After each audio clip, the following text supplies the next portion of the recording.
All right, here we are for Instigating Women and Friends. Today we've started with black screen because Liz and I talked earlier this week, and we really want to focus on pretty, how we look, what our culture tells us about how women should look or shouldn't, and whether all of this pressure we feel is really culture or is it more? So we decided to be brave today and tape without makeup on. So we're going to take ourselves off black screen. I can go first. Very nervous. All right. Oh my gosh. What is that? You look like a reverse football player. I know. This is apparently something that makes your eyes not be puffy. Oh. Yeah, I have a story about why this is. So what's your story and what is it? It's I don't know what this is, to be honest. I just, put whatever someone tells me to put on my face. You just have that in whatever somebody tells you to do. Kind of. Until I don't. That's so sweet. I have a long sordid history of doing things to myself to try to stay young looking. And it never goes well. It's like the universe is telling me to just accept myself as the fully alive woman that I am, wrinkles and all. But I don't, because I'm, so affected by all the images we see. And it's like I make a deal with the devil, and I go and every time I go to a different place, I got Botox 2 weeks ago, and the people were very, very nice. And I asked them to do half the dose because I'm such an expressive person that I don't look like me. In fact, my husband, Ian, makes fun of me when I come home. And he'll say things like, "Are you feeling an emotion right now? Because I can't tell." And so this last time, I'm always in this percentage of category. You know how you like the fine print whenever you do anything aesthetic, they'll be like, there's a chance that you could have blah, blah, blah, blah, blah, right? Yeah. And so Liz, this is for you. Right. So basically, Liz, this is for you. Exactly. And I'm always in that percentage that has a reaction. And so I had a reaction on this side of my face. My eye completely swelled up. Oh no. The next day after it. Actually, it wasn't the next day. It was on day 3. And so I called them, and they were so apologetic, and they had me come back in, and they were like, "Yeah, you're in this weird 20% that gets mylar edema." What is mylar edema? It's basically swelling of the eye. Huh. So they gave me these, but and the thing about it is, it's a weird place to be when you succumb, right? I'm a feminist. Like, I don't even believe in doing this stuff. And yet I succumb to this pressure I feel to look young. And then I end up, it's like the worst happens, and I feel even worse about myself because I look like, the elephant woman on this side of my face. The same thing happened when I went in, I was saying I just do what people tell me to do. The last time I did Botox, which was like 2 years ago, 3 years ago, the person who did it, she convinced me to try fillers. Oh. Bad. Yeah. I had a reaction to that. And I think you talked I about was, that one before. we did. I was like in this 20% of people that they get the filler. It's like called retained filler, and it stays in your eye in your eye socket. Nice. But again, what's the Not universe to trying to tell mention me? it could affect your eye itself, which Right. could be a really important thing to have eyesight. Your vision. Right.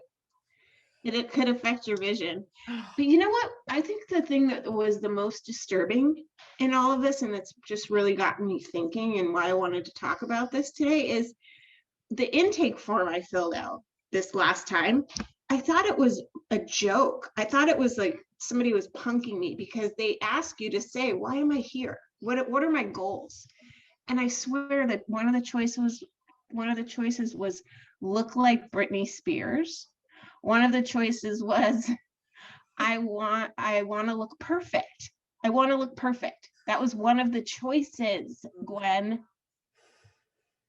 It was so I just, the whole time I was sitting there going, what, why am I buying into this? It was like I was having cognitive dissonance in my own mind. And that just goes to show you how powerful those images are and how powerful the messaging is, whether it's subliminal or not. And so yeah, I don't. Yeah. So And as you talked about it earlier this week, I tried, even yesterday, not putting on makeup on and going out to the store for a little bit and tried to think through, what is it about makeup? And I don't know, for me at least, that it's a cultural or a male I should. Frankly, Mike loves me more without makeup on than with. And I had a really important meeting this week. And I was supposed to dress very professionally.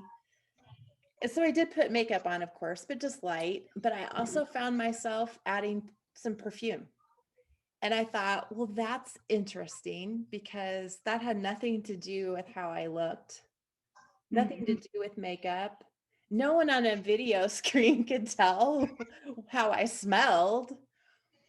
But I just, in my routine to look professional, also added a spray of, so I think for me, a lot of it comes back to, what is my routine to feel put together, to feel confident, to come across the way I want to come across professionally, which you could say is because I've been trained that way.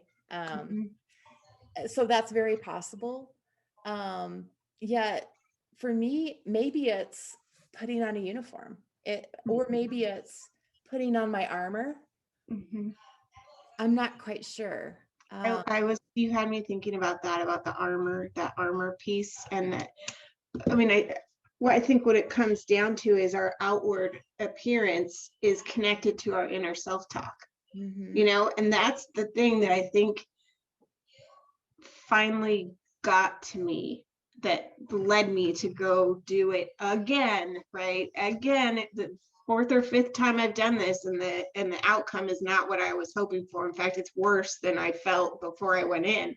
But that when I see pictures of myself, it's the self-talk that is, oh God, I look so tired, or I look so what was the word that I was, haggard. I look so haggard to myself, and that's not acceptable. Like, that doesn't feel acceptable to me, because that's not how I think of myself. I mean, the same thing applies to weight. I've gained the COVID, well, I stopped counting at 15 and my scale broke and I didn't fix it. But what is that? What is the self-talk when I find that I don't fit in the pants that I liked to wear before, and how can we change that? How can we change that inner narrative? I do think that the more internal nervousness I have or conflict, stress, the more it makes me want to work on my armor. Um, and Yeah. I have talked to a few people this week, and one in particular said, I just have to get my hair done. I just have to. It's been such a stressful week. And I look at myself in these Zoom calls and I don't recognize myself, but more it's I'm internally stressed and I don't feel great about myself. And so the external stuff is a quick fix. You can buy a product or you can pay someone to do something short term. And sometimes maybe we just get desperate and stressed out enough that we just need a little pick me up. Mhm. Yeah. I think that's true. And so, but the question for me anyway to work on is what do I need to decide inside myself to accept the person that I'm becoming, um, and to love that version of me as much as um, the version of me that I saw this picture ago, or 5 years ago it was taken, and it was at the height of when I was doing hot yoga like 3 times a week, and I had all these muscles, and I wasn't wearing any makeup then, but I just looked like the version of myself that I want to look like. But I need to accept the version of me that is now and future. And the other thing that's a big milestone for women, you mentioned hair, is when do we let ourselves just be the natural color that we are? I mean, I'm so gray now that I have to dye my hair every 3 weeks. So because I don't want to spend that money, and now my husband dyes my hair for me with a paintbrush. Other duties as assigned. Other duties as assigned. That's right. So, and here's another thing. I just a gateway, I think, is what would I want my daughter to feel about herself at the age of 47? Yeah. I'm constantly pushing back on the pressures for girls to put makeup on and have their hair look perfect and dress a certain way for dance, like all the conformity that comes with that. And yet for myself, I don't do that. And they're watching me. Yeah. So your question about how do you get comfortable and your daughter being brought into it makes me think about my daughter just looked at some pictures of herself from 5 years ago.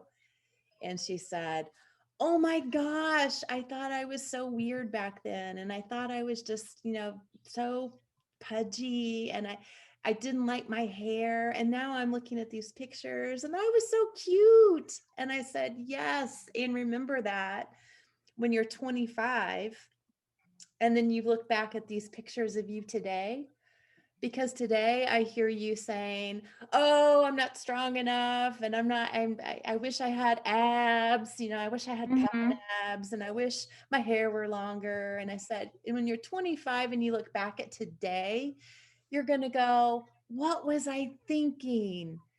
And so I'm just thinking about you looking back on you today when you're 80 or 90 or 100. And what would your future self say to you, Liz? Get a grip. She'd say, you're beautiful. Yes. And that doesn't mean pretty. That does not mean pretty. No. And I would like to distinguish that. I believe beauty is inside and is expressed through the way you interact with people and how you make other people feel. I do not believe beauty is necessarily pretty. I believe beauty is art and beauty is in the eye of the beholder. What experience you are creating with that other person or other people. And regardless of what your future self says to you, you are absolutely beautiful to me every day. However you show up, you make me feel like I have a warm soul who understands me and appreciates me for whoever I am. And I think you do that for so many others. You're one of the most beautiful people I know. Mm. You know what I find beautiful What? is humor, finding humor in the absurdity of life. Like, even as I was looking at my face and I felt I kind of had that shame spiral initially, like, God, see, that's what, why do you mess with yourself? That's what happens. And then there was this part of me that just thought it was really funny, you Yeah, know, that is just absurd. Especially then, do you want to know what I did the first day? sure. I had really bad hemorrhoids in all my pregnancies, and I still had some preparation H left over. It's probably expired by now, but I seriously I went and put preparation H on the top of my eyelid. No, you did not. I did, and it worked. It's not good for you. It's basically a topical steroid, so I think it thins your skin over time. But I did that, Oh my gosh. and then I laughed some more at myself. Yeah. Why not? I mean, we're here to have fun. Yeah, If we can't keep it real and have fun in everything we do, at least most of the time, then yeah, why are we here? yeah, I don't, yeah. it's just not worth it. That's why I got myself this sweatshirt. Ah, awesome. Everything's fine. Everything is fine. It's fine. I look fine. It's better than fine. It's awesome. You're right. It's awesome. It really is. So I think what I'm taking away is that when I start doing that negative self-talk about my physical appearance, whether it's my weight or my wrinkles or my swollen preparation HI, Just one. I'm gonna say, I'm gonna channel the me that wants my daughters to grow up and feel fully accepting of themselves and fully accepted in our culture. Mm-hmm. And what would I say to Mia? What would I say to Amelia right now? Where would your mindful groundhog come in? I think that my mindful groundhog would say that this is not important. This is just not important. This is not how I'm going to spend my energy. Good. You look pretty resolved in that.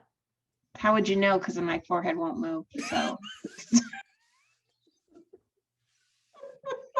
Touche. I'm freaking out right now. You just can't tell. Oh, I have nothing more to offer. Until next time, then maybe I'll be able to give you some more expression in another week. Good. Yeah. I'll wait for the mindful groundhog to speak in a few weeks. Okay. All right. Before we go, Yeah. I'd like to update on my intermittent fasting. Oh, yes. How's that going? Well, these are the last few weeks. I am beginning to rename it intermittent cleansing because I feel like when I am fasting, I'm actually cleansing. Okay. And it makes me feel better just to talk about cleansing rather than fasting, which feels like I'm, suffering, which I'm not. It's cleaning versus depriving. Right. So anyway, that makes me feel better about it. And as of today, I am at 111% of my goal. So I am down an even 3% over the last several weeks, which probably is a month. So congratulations. I'm pleased. How do you feel though? I feel so much better. I don't feel like I'm dehydrated because I'm drinking much more water and tea, doing more tea than coffee, which is also good. Um, and I just get up in the morning and feel like I have more energy.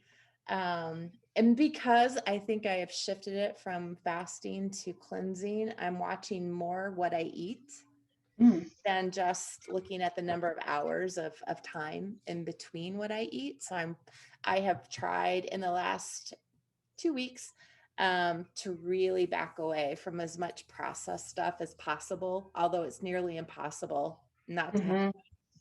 Mhm. But I think that's made a huge difference as well. So it's really a combination. Trying to eat natural food like fruit and vegetables and things like that. Fruit and vegetables, and if I do eat meat or if I eat fish, to make sure that it is prepared naturally as much as possible, and we're cooking at home as much as possible. Trying not to salt or use a bunch of stuff, which always makes me puffy and just makes me when the Yeah. reins get No, tight. I know I've done things that aren't so great. yeah, I'm the same way. My big thing is popcorn and eating popcorn late at night when we're watching This Is Us. And then the next morning I can't get my rings off. Yeah. Good. That's our insides talking again in different ways. Different way. My insides trying to tell me to stop messing with myself. Yeah. Yeah. Mm-hmm. Common theme. Oh, look at your water. Hey, hey. Nice one. So anything else we want to say today? I think we've said plenty. That was awesome and that was fun. Thanks, my friend. Thank you. See you next week.